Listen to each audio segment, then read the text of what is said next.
கர்த்தராகிய இயேசு கிறிஸ்துவின் நாமத்தால நமது திருச்சபை வாலிப சகோதர சகோதரிகளுக்கும் ஆண்டவராகிய இயேசு கிறிஸ்துவின் நாமத்தால அன்பின் வாழ்த்துக்கள். நீதிமொழிகள் 4:23 எல்லா காவலோடும் இருதயத்தை காத்துக்கொள், அதனிடத்திலிருந்து ஜீவ ஊற்று புறப்படும். அல்லேலூயா. நம்முடைய இருதயத்தை காத்துக்கொள்வது என்பது மிக முக்கியமான ஒன்று. இது எதை குறிக்குதுன்னா, நம்முடைய ஹார்ட்டை, அதாவது பிளட் பம்ப் பண்ணி கொடுக்கிற நம்முடைய இருதயத்தை குறிக்கல, மாறாக நம்முடைய ஆத்மாவை குறிக்கிறது. புரியுதுங்களா? இந்த ஆத்மாவை நம்ம எல்லா காவலோடும் காத்துக்கொள்ள வேண்டும். இந்த இருதயத்தை நாம் எல்லா காவலோடும் காத்துக்கொள்ள வேண்டும். அப்பொழுது என்ன நடக்கும்னா, அதன் இடத்திலிருந்து ஜீவ ஊற்று பெறப்படும். பிசாசானவன் என்ன செய்வான் அப்படின்னு பாத்தீங்கன்னா, இந்த இருதயத்தை எப்படியாவது திருடி விடலாம், இந்த ஆத்மாவை எப்படியாவது திருடி விடலாம் என்று அனுதினமும் நம் இருதயத்தை நோக்கி அக்னியாஸ்திரங்களை எரிந்து கொண்டே இருப்பான். அக்னியாஸ்திரங்களை எரிந்து கொண்டே இருப்பான். அதுக்காக தான் இந்த வசனம் சொல்லுது, எல்லா காவலுடன் இருதயத்தை காத்துக்கொள், அதனிடத்திலிருந்து ஜீவ ஊற்று பெறப்படும். நாம் இருதயத்தை சரியாக காத்துக்கொண்டோம் என்றால் அதனிடத்திலிருந்து மகா உன்னதமான ஜீவ ஊற்று பெறப்படும். அது அநேகருக்கு ஆசீர்வாதமாய் மாறும். அநேகர்னா நம்மை சுற்றி உள்ளவர்களுக்கு ஆசீர்வாதமாய் மாறும், நமக்கு ஆசீர்வாதமாய் மாறும். புரியுதுங்களா? பிசாசு அனுதினமும் அக்னியாஸ்திரங்களை எரிந்து கொண்டே இருப்பான். ஒவ்வொரு விதத்திலையும் எரிந்து கொண்டே இருப்பான். எப்படியாவது இந்த ஆத்மாவை நான் திருடி விட வேண்டும் அப்படின்னு சொல்லி அக்னியாஸ்திரங்களை எரிந்து கொண்டே இருப்பான். இந்த இருதயம், ஏன் இருதயத்தை அவன் திருட பாக்குறான் அப்படின்னு பாத்தீங்கன்னா, இந்த இருதயம் என்பது தேவனுக்கு சொந்தமானது, தேவனுக்கு ஏற்றது. தாவீதை பார்த்து சொல்றாரு, தாவீது என் இருதயத்துக்கு ஏற்றவன் அப்படின்னு சொல்லி சொல்றாரு. அப்படி என்ன அர்த்தம்னா, அவனுடைய இருதயமும் தேவனுடைய இருதயமும் ஒரே மாதிரியா இருக்கு. அதனாலதான் தாவீதை பார்த்து சொல்றாரு, இவனுடைய இருதயம் என்னுடைய இருதயத்துக்கு ஏற்றது அப்படின்னு சொல்றாரு. புரியுதுங்களா? தேவனுடைய இருதயமும் தாவீதுடைய இருதயமும் ஒரே மாதிரியா இருக்கு, பரிசுத்தமானதா இருக்கு. இருதயத்துல சமாதானம் இருக்கு, இருதயத்துல சந்தோஷம் இருக்கு, இருதயத்துல களிப்பு இருக்கு. அதனாலதான் தாவீதை பார்த்து சொல்றாரு, என் இருதயம் எனக்கு ஏற்றது அப்படின்னு சொல்லி. புரியுதுங்களா? அவருக்கு ஏற்ற இருதயமா நம்ம மாறணும்னா நம் எல்லா காவலோடும் நம் இருதயத்தை காத்துக்கொள்ள வேண்டியது மிக முக்கியமானதா இருக்கு. இந்த இருதயத்தை தேவனுக்கென்று ஒப்பு கொடுக்கணும். தேவன் தங்குகிற இடமாய் நம்ம ஒப்பு கொடுக்கணும். இன்னைக்கு சில நேரங்கள்ல நம்ம வாலிப சகோதர சகோதரிகள் தேவையில்லாத அநேகருக்கு நம்ம இருதயத்தை கொடுக்கிறோம். தேவையில்லாத அநேகருக்கு நம் இருதயத்தை கொடுத்து விட்டு தேவனை ஒதுக்கி வைக்கிறோம்.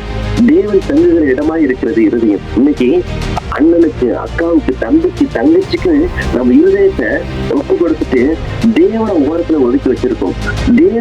தேவன் தங்குகிற இடமா இருந்துச்சுன்னா நம்முடைய இருதயம், வாலிப சகோதரனே சகோதரியே, நம்முடைய இருதயம் தேவன் தங்குகிற இடமா இருந்தது என்றால் அதனிடத்துல ஜீவ ஊற்று பெறப்படும். மிக மேன்மையான காரியங்கள் நம்முடைய வாழ்க்கையில் நடக்க ஆரம்பிக்கும். இன்னைக்கு நம்ம இருதயத்தை அநேகருக்கு நம்ம கொடுத்துட்டு தேவனை ஒதுக்கி வைக்கிறதுனால அதனிடத்துல ஜீவ ஊற்று பெறப்பட மாட்டேங்குது. வேதவசனம் சொல்லுது, எல்லாவற்றை பார்க்கிலும் இருதயமும் திருக்குள்ளதும் மகா கேடுபாடு நிறைந்ததுமா இருக்கிறது அப்படின்னு சொல்லி வேதவசனம் சொல்லுகிறது. அல்லேலூயா. இதை புரிந்து கொள்ளுங்க. நம்முடைய இருதயம் தேவனை நோக்கி இருக்க வேண்டும், தேவனுக்கு ஏற்றதாக இருக்க வேண்டும், தேவனை சார்ந்ததாக இருக்க வேண்டும், தேவன் தங்குகிற இடமாக இருக்க வேண்டும். அல்லேலூயா. நம்முடைய இருதயம் தேவன் தங்குகிற இடமாக இருந்தது என்றால் நம் இருதயத்திலிருந்து ஜீவ ஊற்று புறப்படும். ஜீவ ஊற்று புறப்படும். இன்னைக்கு நீங்களும் நானும் இருதயத்தை தேவனுக்கு ஒப்பு கொடுக்கிறோமான்னு சொல்லி யோசிச்சு பாருங்க. இருதயத்துல தேவன் வாழ்கிறாரா என்று யோசிச்சு பாருங்க. அல்லேலூயா. புரிந்து கொள்ளுங்க.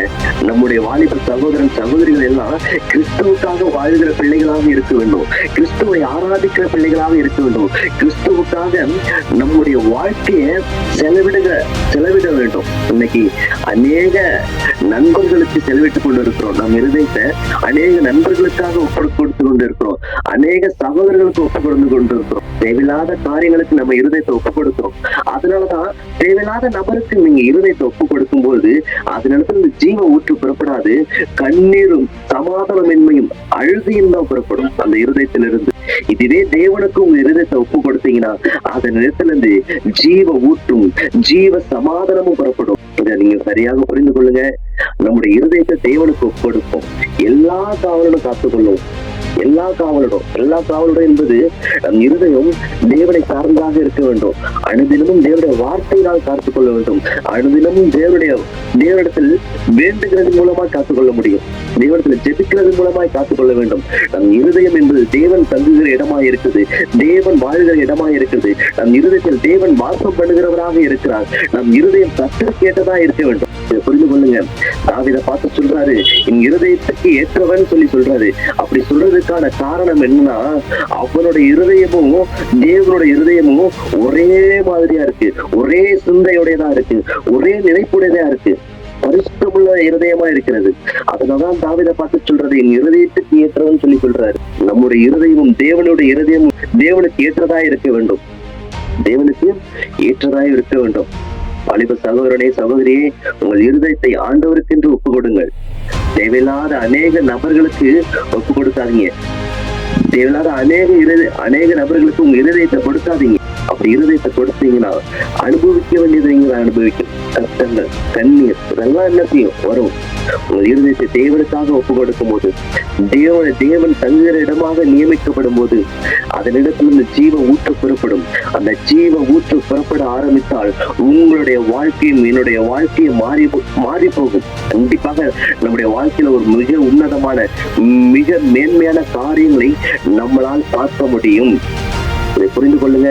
உங்களுடைய இருதயமும் என்னுடைய இருதயமும் தேவனுக்கு நேராக இருக்கட்டும், தேவனை சார்ந்து இருக்கட்டும். இந்த காலை நேரத்துல பிசாசு எரிகிற அக்னி அஸ்திரங்களுக்கு எதிர்த்து நிற்போம். புரிந்து கொள்ளுங்க. கர்த்தர் உங்களை கண்டிப்பாக ஆசீர்வதிப்பார். God bless you all.